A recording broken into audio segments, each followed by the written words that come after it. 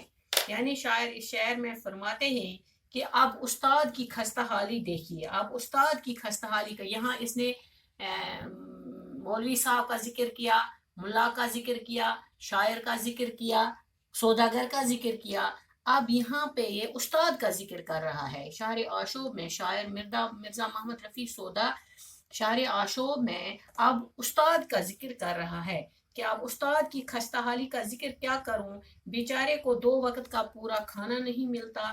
استاد جو قوم کا معمار ہوتا ہے اور جن کا ادب و احترام مسلم ہے، ان کی غذا 1 پیالی مسور کی دال اور 2 سوکھی روٹی ہے۔ مطلب یہ ہے کہ بالکل معمولی اور سادہ سا غذا استاد کو یہاں کھانے کو ملتا ہے۔ یہ استاد کی بات کر رہا ہے مرزا محمد رفیع سودا شہر آشوب کے حالات میں، شہر کے حالات بہت زیادہ خراب ہیں۔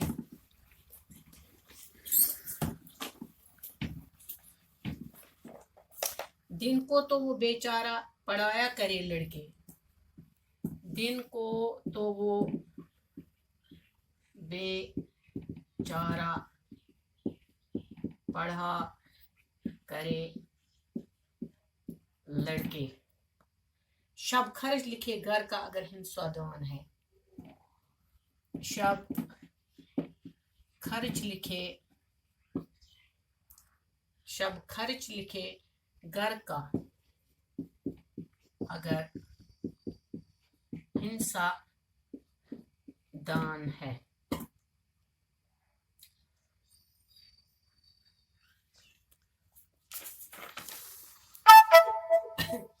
ہنسا دان کہتے ہیں حساب جاننے والا۔